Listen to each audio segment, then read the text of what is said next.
makes our video podcast different from others? We ask each guest what they're doing to give back to the world and their local community. Now that they've amassed their wealth, how are they giving back to help others? Additionally, we ask each guest to give our listeners a special gift to help them grow as a person and to influence their business. Welcome to the Roy Snarr Show, entrepreneurship and giving back. Now, here's your host, Roy Snarr. Welcome to the Roy Snarr Show, where we talk about entrepreneurship and giving back. That's the key difference. There's a lot of channels and shows out there that talk about success, motivation, inspiration, aspiration, all of these different things. But not too many of them actually share their secrets and share their ways that they actually built their companies, built their agencies, whatever it may be. So the big focus here on this show is that we're going to interview some of the most successful people in the entire world. And we're going to be asking them, how did you start? Where would the idea come from? How big is your company today? What is your vision for the next 5, 10, 15 years? And then most importantly, what do you do to give back? Do you have a charity that you donate to? Do you have your own charity that you've created, your own foundation? Do you give away free resources to consumers or agents or individuals so that they too can become successful? So that's our big takeaway here. We're going to ask all of these very successful guests, some of which are billionaires that will be on this show, how they did it and what are they doing to give back. So by tuning in, you get the opportunity not only to learn and to create not just motivation, but actual inspiration, and then hopefully change, which is aspiration. And these guests that are on the show, they're going to be giving you tools, free tools, keys to success. See, our success came back starting way about 13 years ago in the insurance industry. That's my whole route is insurance. I'd never had a background before in anything else. I was just a construction worker, glorified hillbilly, going to school and just trying to figure out life. My story started when I was about 14 years old. My mother became permanently disabled. Somebody sideswiped her, destroyed the car, so we lost that. She ended up losing her job. She didn't have any type of insurance or any type of protection measures put into place. And that this happened during the 2001 dot-com bubble. Okay, so all of her assets were built inside of these high-risk tech stocks, and that all crashed. The accident happened, the disability happened, all of these things happened just full force on us as a family.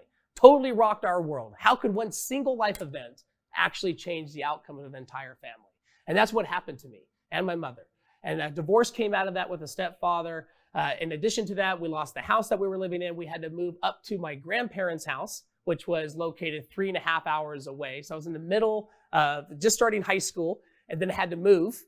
Okay, so that was hard for as a kid. But we're very fortunate that all that has happened because it's led us to be able to have the empathy, to have the realization that people need protection measures, that we can actually go out there and help people. And fast forwarding today, 13, well, since I was 14, I'm a little bit older now, I'm 35. And fast forwarding today, we've been able to help thousands of people all across the country through our radio shows, television appearances, our workshops that we do at community colleges and public libraries all over the place. We do a lot of Zoom calls with clients, and we've been able to help thousands of people provide asset protection, life insurance, long-term care, annuities, to help preserve their legacy. Because we wanted to be able to help people not go through what we went through. Again, we're very fortunate for what we did go through because it gave us the ability to become successful in this industry. And now we're very fortunate that we're ranked in the top 1% of all financial professionals in the entire country. And all we do is help people with life insurance, long-term care, and annuities. We do some disability also, but those are the main lines of insurance coverages. And I don't have a degree in finance. I don't have a 4-year degree. In fact, I dropped out of college. During this whole process, when I went to school and became passionate about learning about finance and everything else, I discovered that I don't need a college degree, and I just wasn't a very good school person. I got good grades, but it wasn't for me. I didn't want to go through the whole, 4-year thing, get a diploma, and then try to figure out what I'm going to do with it. Because the stats are that 86% of people that actually have a degree don't even use that degree in their current field. And I didn't want to be that person, and I didn't want to go to school anymore, ultimately. So I started this embarkment on insurance. I actually recruited myself to an agency and started building an insurance practice. And I was 22 when that started. So I was not very focused at 22 on insurance and building a company and a business, zero business background, just doing construction work and riding my dirt bike and having fun with friends on the weekends. But as time progressed, I got more and more serious about it for a few reasons. One, I'm very driven and I'm very entrepreneurial. But secondly, didn't have a choice. I had to do it. I needed to do something to help take care of not only myself, I wanted to be able to provide great opportunities for my mother, who's now still works with us. Fortunately, she works from home and does all of our calls and bookings, but I wanted to give back to her what she's given to me my whole life. And the way I could do that is through money. See, a lot of people have a different perception of money itself, and a lot of it's negative.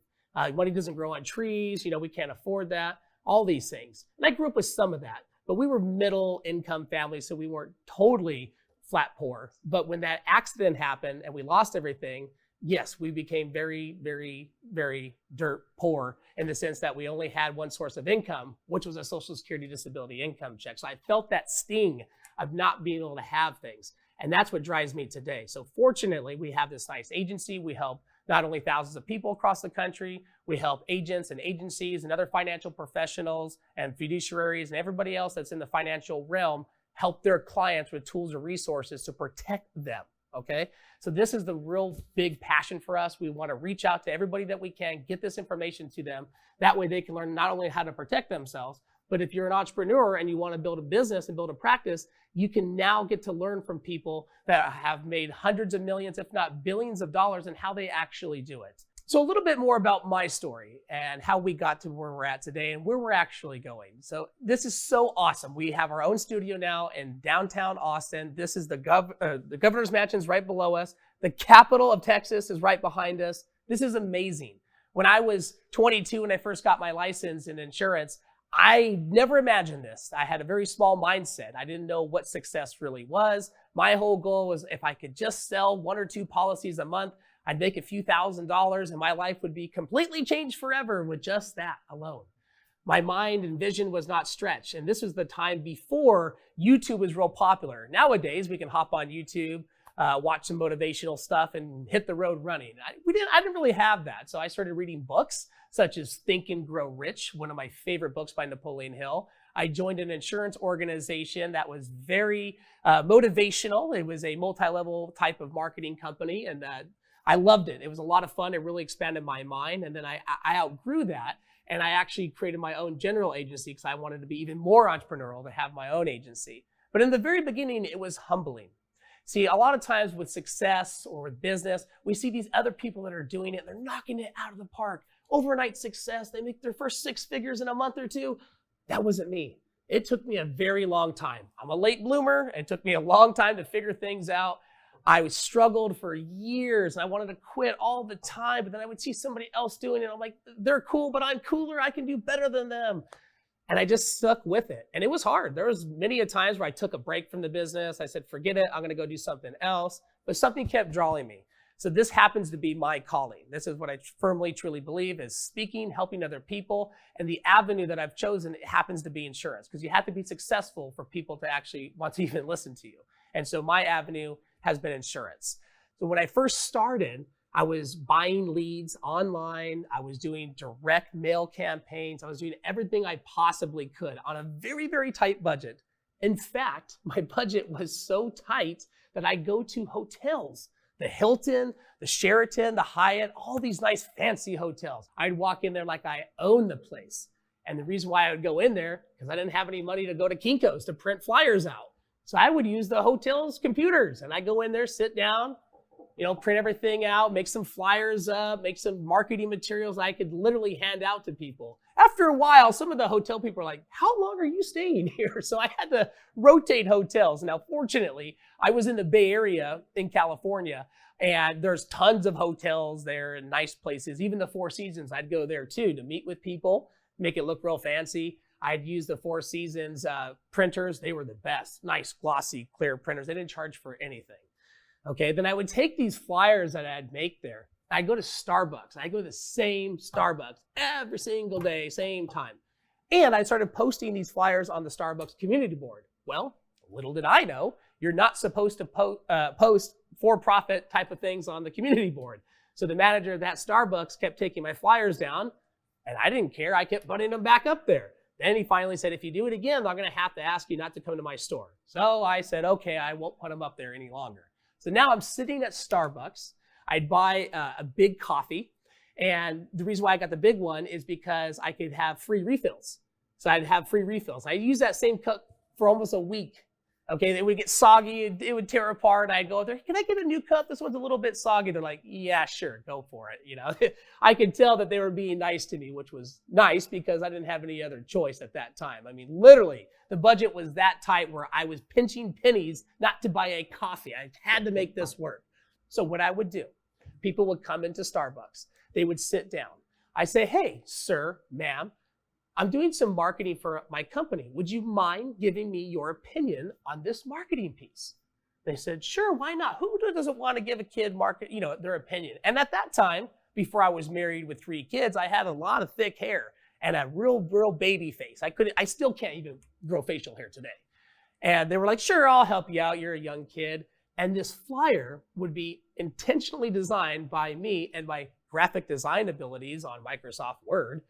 And it would just say, hey, life insurance options, tax-free retirement. I would do protecting your family. Here's the reasons why you should have life insurance. I go, what's your opinion on this? And they go, oh, that's really good. Then I would say, if you saw this, would this entice you or encourage you to potentially want to buy life insurance for your family to protect them? Was that something that would be interesting to you? And they go, actually, that would be. Oh, good. I got somebody to say they were interested. I was so excited. Then I would just commission breath all over them. I'd be like, okay, great. Well, here's what we can do. Got my laptop out. I'm going to run you a quick quote, boom, boom, boom, boom, boom. And then I would scare people away because I was just so excited, desperate, and I was actually hungry trying to make this work. So I've learned slowly but surely to calm down a little bit. And as you can tell, I'm very high energy to begin with. And so I started calming down a little bit and just slowly working my way to help these people. And I started selling life insurance policies. I even sold an annuity at the Starbucks, just having a cup of coffee with somebody, asking for their opinion. See, the big difference is I was actually doing it, okay? Most of the agents, regardless if you're in insurance or real estate or whatever, it doesn't matter. Most people are not willing to do these crucial steps. They're not willing to put the time, the sweat equity into it. If you keep going hard, something will pop up for you. Like Napoleon Hill always says, you're 3 feet from gold. I actually struck gold at Starbucks, and here's how. One of the people that sat down was a real estate agent, okay? Met with him, started talking with him. He had a background in insurance and finance. I go, oh, how unique. I'm in insurance and finance also. So let's work together to see what we can do. And he goes, great, that'd be awesome. So we became friends, and we're still friends to this day. But the biggest thing was he led me to his real estate agency, which happened to have an insurance group inside of there. This was revolutionary for me because in addition, during that time frame of sitting down at Starbucks, I would literally go to Walmart, every store, and ask people, hey, look, would you be interested in learning about life insurance and how it can protect your family? I mean, that's how straight up I was because I was just trying to get people to say yes. And it worked, but it was very hard. I don't necessarily recommend that route, especially with today. There's a lot of other avenues, but that's what I was doing. I even, with those flyers that were being printed out, when I wasn't at the Starbucks trying to meet with people, I get a big giant trash bag and I get some helpers. I would go to like Home Depot, get people to help me. I'd pay them $10 an hour. And then I even have my mom help walk it around with me and sometimes a friend. And I get these big trash bags full of flyers and I would drop it on all the doorsteps. I even started stuffing mailboxes in the neighborhood with it. Well, little did I know you're not supposed to do that unless you're a postal service worker. But I didn't know. And quite frankly, at that time, I didn't really care. I was trying to get as much business as possible. So I was doing absolutely everything you can imagine when it comes to trying to gain business. So this meeting with this real estate agent that led me to a property and casualty broker changed my life. It was just revolutionary. This property and casualty broker, to this day, we're great friends. He married my wife and I. And so it blows my mind how things connect, right? Like Steve Jobs says, you can't connect the dots looking forward, but looking backwards you can. So it's really unique on how things actually work out. And none of that would have happened unless I put in that foundation, that sweat equity, sitting at that Starbucks for almost a year, talking to people, trying to get somebody to buy something, going to all these different insurance conferences. Every single dollar that I did make, I bought the tickets to the convention. I bought books on insurance and success and motivation. I literally saturated myself. I didn't even listen to music for quite some time. I was simply just listening to motivation, success, Tony Robbins, Tom Hopkins, everything I possibly could to get it subconsciously embedded in my mind. So when I met with this insurance broker, he had an entire book of business. I was able to cross-sell it. So I started making hundreds of phone calls a week on that. I would average about 50 phone calls a day. Then I had my mom help me with phone calls, and she's great on the phone, and she doesn't know a whole lot about insurance, but she could still get the point across to book in a time with me. So we started calling this entire book of business. We started making some success. We had a split arrangement agreed. And that first year I made almost $50,000. My mind was blown. I was like, this is it. This is amazing. I could just do this forever. 50 grand a year is off the hook. And that was a lot of money back then. And it still is today. But for my first time, after a few years in the business, a few years it took me to get to 50,000. You may see success stories today, and some of my friends, they've experienced this. They made their first 6 figures in 3 months. That's amazing. That wasn't me though, and don't expect it to be you either in any type of field that you're in, regardless of insurance or real estate or whatever you're in. Give it some time, okay? So when we hit that first $50,000 milestone, I was all in. I said, that's it. I'm going to take all this money. I'm going to live totally poor again. I was living with my friend's mom in a mobile home at one point. And then at this other point, juncture in life, I was renting a room out from my friend's uncle. Really awkward situation, but I was living there. He had a whole bunch of people over all the time. It was just not a conducive environment to build a business. So then I finally was able to get an apartment, which was nice. I had an apartment finally, but I dumped all that money back into purchasing leads. I just spent every dollar I had, reinvested back in the business. And even today, we don't take much from the business. We keep reinvesting it. And that's one thing you always have to keep in mind in any industry, especially if you're in a sales position and you're an entrepreneur. You need to put money back into your practice. Don't be scared to invest into yourself. You got to have confidence that the system and the faith will actually work out, okay? So we started buying all these leads. I was buying mortgage protection leads. That was my go-to. I didn't do the final expense route. I did mortgage protection, life insurance. So I would spend thousands of dollars every single month, maxed out credit cards, just buy as many leads as I possibly could. And fortunately, from that 50,000, it started growing. And then I hit $250,000 a year in revenue. I couldn't believe it. I actually wrote $250,000 down on a whiteboard, and it took me almost about 5 years to hit that. 5 years to hit $250,000. I had it on a whiteboard the whole time. So I finally hit that number. And it was the biggest success goal that I hit. And then when we hit 7 figures, that was the next one. But that first time of grinding my whole way, I even have pictures of a chair on an egg crate, like a milk crate, right? On a stand-up desk, because that's the only desk we had, and a little laptop. And that's how I would process everything. And it was inside of a garage, okay? Because these apartments, this little duplex I lived in also right after that, there wasn't any room for an office, okay? So I was working literally out of a garage. Then I took another big leap. We moved out of California for many of reasons, but one of the main reasons, I got tired of paying all those taxes, because making $240, $250 a year in California, it's not that much money. I mean, I was in a good 50% tax bracket. Housing was expensive. And then we had our first daughter. So my wife and I got married in 2015. This is when I got real serious and focused and created my own general agency, buying all the leads. I had to get my act together. I had somebody to take care of. And in my opinion, and the way I believe is like, hey, it's my job to take care of my spouse. She did work at the time, but then when we had our child, and even today with 3 kids, she's a stay-at-home mom. And that's what she wants. And that's what I'm able to provide to her by helping people, okay? So in 2015, I had to get my act together. I got real serious. And then we had our first daughter, Elsie. I was like, we cannot live in California any longer. I'm going nuts for a whole bunch of reasons. But the other reason was just the simple fact of the cost of living. I didn't want her to grow up in a system down there in California where we're living in a tiny little apartment that we were paying $3,000, $4,000 a month for in rent, when I could translate that and to have way more success in a different state, such as Texas. And I'm naturally a hillbilly growing up. My family lived in the Midwest, Missouri. It's where my dad's side of the family's from. My mom's side is from Arizona and California. So I've always been like a country boy, good old boy. And so Texas just made perfect sense to us. And then the other thing about Texas is that My friend moved out here who was a part of that real estate agency that the first gentleman at Starbucks introduced me to. So I called him up. I said, hey, how's Texas?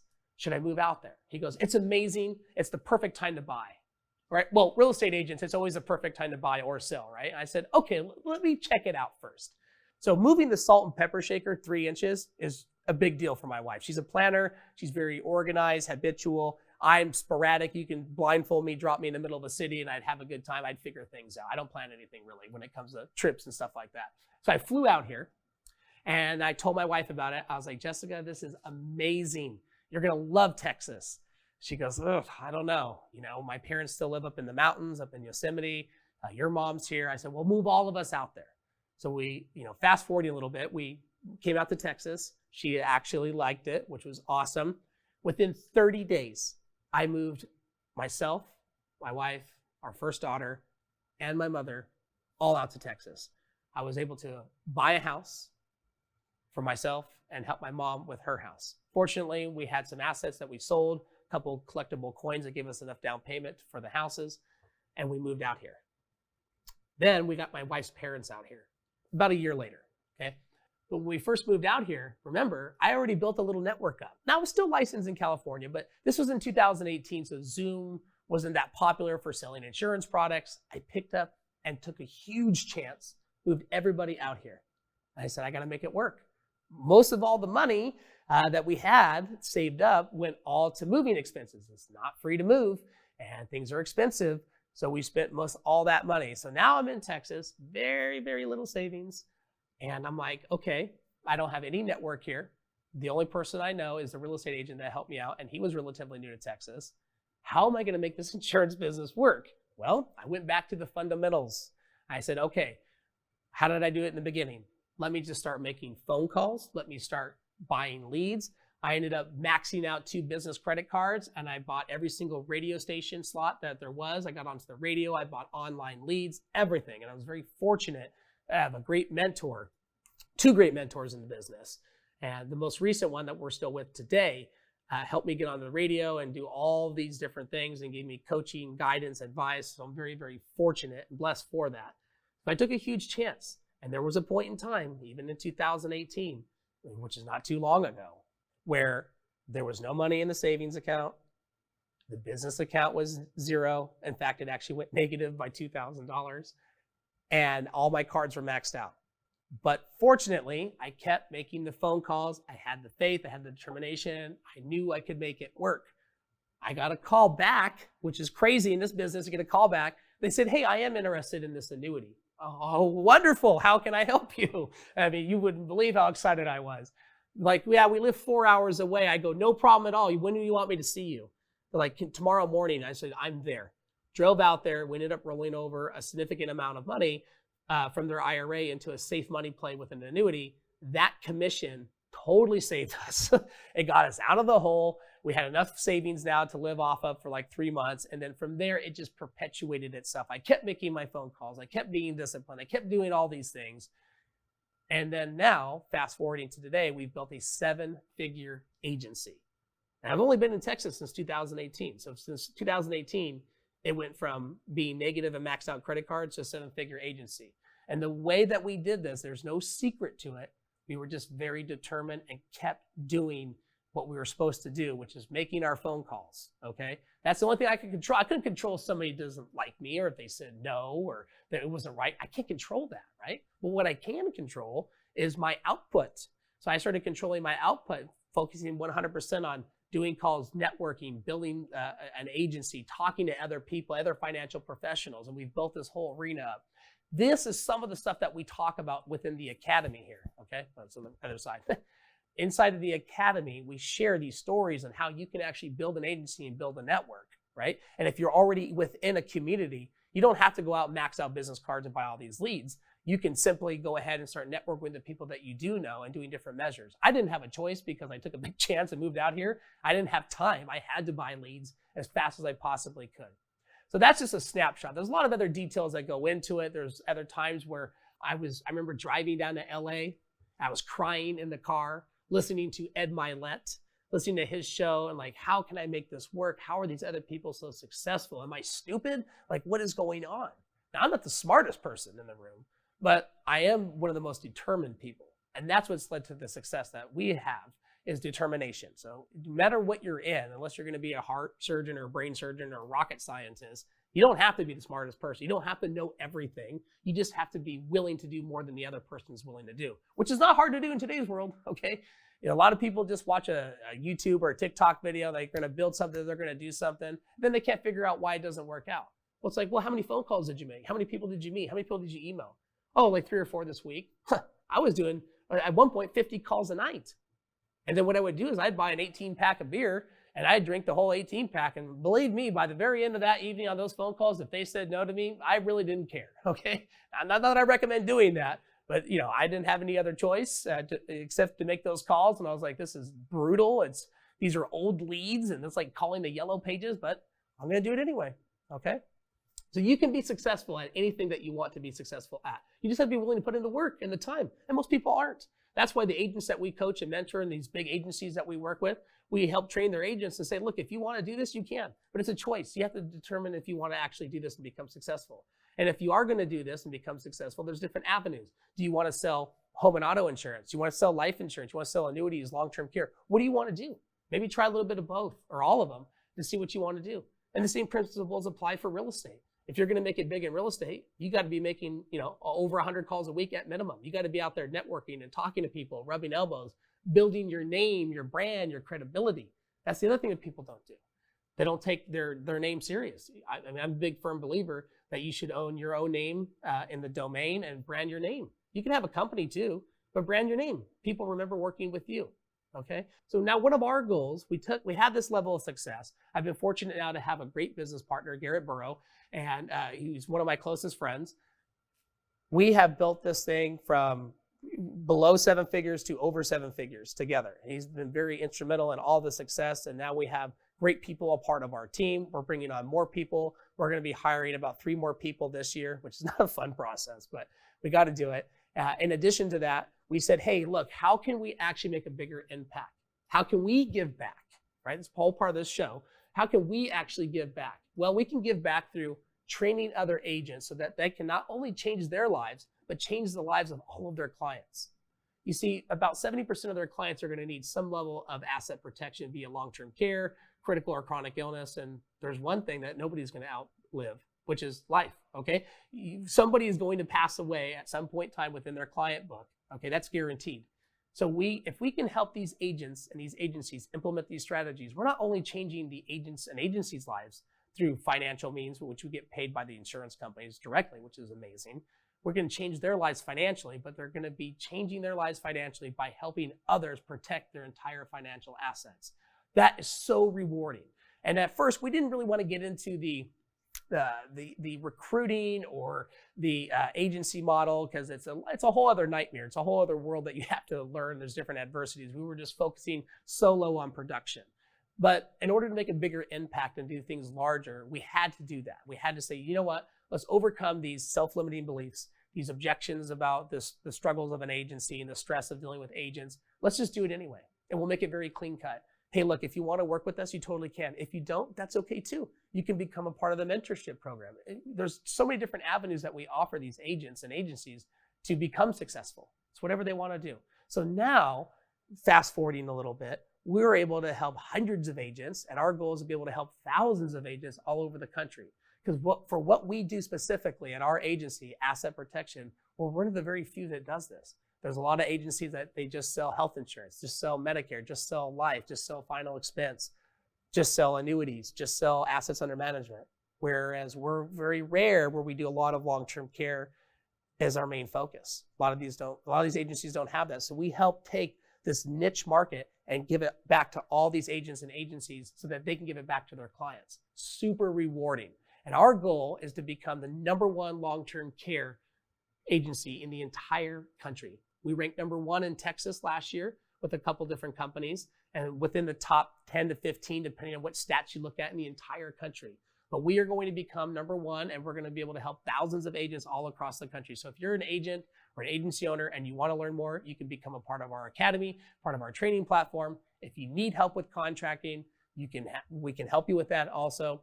Even if you're not even in this industry, and we have separate coaching and mastermind groups that you can become a part of, because the fundamentals are all the same.